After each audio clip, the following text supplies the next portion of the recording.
Guardians of the Galaxy 2. It's not good, it's not bad. Actually, yeah. Yeah, it's both of those things.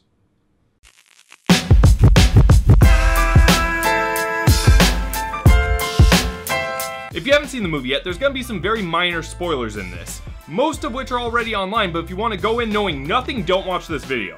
So the first thing to note about Guardians is that all of the characters are back. You got Rocket, you got Groot, who this time is a baby, you got Yondu, you got Star-Lord, you got everybody. Except for Ronan, because, you know. And that's both a good thing and a bad thing. Some of the characters are really, really good in this movie. Others, no. First off, one of the best things that this movie has to offer is one of the best things that the last movie had to offer. The dialogue. You got Rocket, Yondu, Drax, and Baby Groot, and for the most part, all of those four are hilarious throughout the entire movie. But then you have the other characters. Throughout this movie, you get storylines for each and every one of them. The problem is that Gamora and Star-Lord are also characters. Now, the problem with these two characters in particular is that their two storylines are very boring. We've seen both of them before. Star-Lord has daddy issues and Gamora has sister issues. It's just family drama. You want to see this? Go to Thanksgiving. With Gamora in particular, it's not even really about her. Most of her storyline is about her sister from the first movie, Nebula. Now, the fact that they give Nebula a storyline and an arc and a lot of backstory is actually a really good thing because I want to know more about her, but the problem is it didn't add much to Gamora. We didn't know how she felt about what happened to Nebula, about what happened in her past with their father. We didn't really get to know much about any of that. She just kind of accepts it as a thing that happened, whereas with Nebula, it actually affected her and caused her to be the character that she is now. And that's pretty much the entire focus of their storyline. This is why Nebula is the way that she is, also Gamora was there. Now that is what it is, but with Star-Lord I have a much bigger issue, and the problem is that they didn't keep to who Star-Lord is. In the first movie, he's arrogant, he's funny, he's a big throwback to the 80s, it's all in his character. He embodies the 80s, he embodies basically Han Solo. He embodies this childlike Han Solo persona that they completely nix in this movie. Or at least in the second half they nix it. In the first half, I look at him and I go, that's Star-Lord. In the second half, I look at him and I go, that's a kid. That's a kid with daddy issues. He's not necessarily funny, he's not witty, he's not making throwback references, he's not exploding things outside of my house. Really, for the most part, in the back half of this movie, he's just a kid who's upset at his dad. Then he wants to understand his dad. Then he gets closer to his dad. Then he has to fight his dad. We've seen this before. It's called Star Wars. Basically, what I'm trying to say here is the first movie made him badass Han Solo, and the second movie made him pussy little Luke Skywalker. From A New Hope. He's kind of badass in the second movies. New Hope, he's a pussy. Now here's where that spoiler thing comes into play, because we also have to mention two other characters, or actors, in this movie. Those being Kurt Russell and Sylvester Stallone, and the reason I say actors and not characters is because when I see them, I see Kurt Russell and Sylvester Stallone. Now most of us probably already knew that these two were gonna be in the movie before we ever saw it, but the problem is, when I heard Sylvester Stallone and Kurt Russell, I thought Tango and Cash. I did not get Tango and Cash. And none of you know what Tango and Cash is.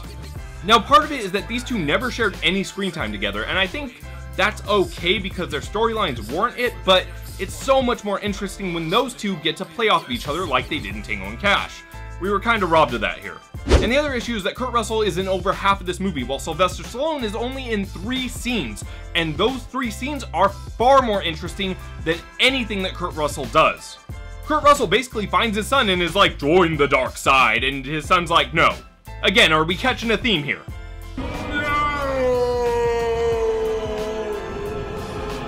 Now the major issue with Kurt Russell's performance in this is the writing and not necessarily Kurt Russell. When you get a Kurt Russell in your movie, you give him a Kurt Russell role. Anybody could have played Ego, but they chose Kurt Russell. The thing is, he's a man's man, he's arrogant, he's funny, he's badass, he's an action star. There's no need to make him this planetary god. Why wouldn't you give him a Kurt Russell role in the same way that you gave Chris Pratt a Chris Pratt role? To give Kurt Russell this role is like making Nick Cage into Groot, and sure, it would be kind of funny to hear Nick Cage's voice come from Groot, but you don't watch Nick Cage because of his voice, you watch him because he flips out and goes batshit fucking crazy. Now when it comes to all the other characters, they're pretty fucking awesome. Rocket and Yondu spend most of the movie together, and those scenes in particular are the reason to watch this movie. Everything that happens between those two, their character development, the way that they interact with other people around them, and the fact that Baby Groot is with them throughout the majority of it, makes every single moment that they're on screen fucking hilarious. I really don't think I'm overstepping my boundaries here by saying that this might be the funniest Marvel movie that we've seen, at least since the first one. And there's also some really interesting stuff going on in the movie that doesn't have anything to do with the characters. Like, the visuals are pretty fucking awesome, the way that these golden people go after them in space pods and is very reminiscent of an arcade is fucking awesome, and most of the action revolving around Rocket is fucking phenomenal. My only real major problems production-wise is that I didn't see this movie in 3D, and I feel like some of the visuals look worse because of that. I think in 3D they would have looked amazing, but when you're watching it flat, normal, it doesn't translate as well. Another issue is the soundtrack. With the first one, it seemed like a throwback to the 80s, a lot of really popular tracks that everybody knew, and when you're watching it in the audience, you're all singing along. But with the second movie, it feels like maybe they couldn't get the rights to some of the songs that they really wanted, so they kind of went with their second or third pick. Now, before I get into the reason why I think most people won't like this movie, I'm going to talk about Drax for a bit. As you know, Batista plays Drax, and the problem here is that he's not good at it. Now, I know I'm going to ruffle a lot of feathers by saying that, but I feel like there's at least a dozen actors that could have done a better job. A fan favorite that a lot of people like to point out is The Rock, but I always feel like when you look at The Rock, you just kind of see The Rock, so I probably personally wouldn't go with him. Now, the person I think should have played Drax is Terry Crews, and the reason for that is because whenever I see Batista, I don't see him as Drax. I see him as this big, swollen, vacant-eyed baby thing that's just spouting one-liners. Sure, the one-liners are funny, but those are due to the writers and not necessarily Batista. I feel like anybody saying those lines would get a laugh. But with Terry Crews, when you see him, he's just as yoked as Batista, except he has personality and he can do humor. We've all seen White Chicks, and yeah, it wasn't a good movie, but his parts were actually pretty funny. So I feel like if they really wanted to bring this character to the forefront and they wanted to make him into something more than just a meathead, Terry Crews would have been the way to go. I mean, just look at his role in Idiocracy.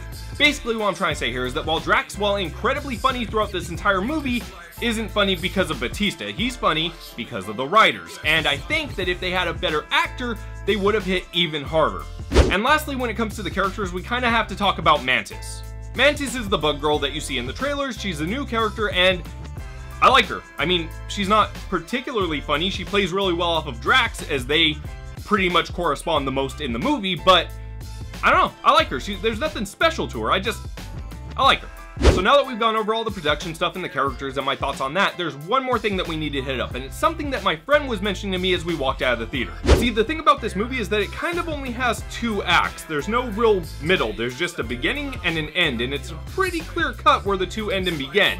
Kind of like how The Matrix Reloaded had 4 acts, a beginning, middle, end, and another beginning, but here it doesn't really work because this movie very much needed that plateau. It needed a bridge from the first act to the second act. We needed a middle to this movie, and we didn't really get that. The first half of the movie pretty much just deals with the fact that Rocket stole some shit and that people are after them, while the second half deals entirely with ego, and there's a very, very obvious split right in the middle where those 2 storylines deviate. And sure, they come back together in the end, but that doesn't feel like a movie to me. That feels like 2 short stories that happen to coincide. Now, if you ask me, I think this was probably done on purpose. I mean, James Gunn is very well known for deviating from the norm and pushing the envelope and doing his own thing. I mean, look at Guardians 1. That shouldn't have worked, but he made it work.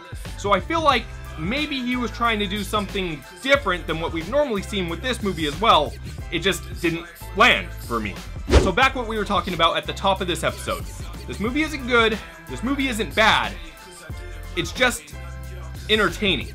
And that's really the best way I could put it. There's a lot of really good visuals, a lot of really good dialogue, and a little bit of character development, and that's about it. At the end of the day, this movie is the most entertainingly mediocre Marvel movie I've seen yet. Should you watch it? Fuck yes, it's hilarious. Especially Rocket and Yondu. Watch it just for those 2, but don't expect a good storyline and don't expect a complete movie because we really don't get either of those things. Oh, and also don't expect it to follow the comics because it's a Marvel movie and they rarely do, but also because you're probably gonna be pretty pissed off. Anyways, guys, that's it for me. Let me know your thoughts on Guardians 2 in the comments down below, and if there's any movies that you want a review of or a quick little break it down, drop those down there too. I'll probably get to them eventually. Peace! He's a loser. He's a loser. I got a new car, driving slow from the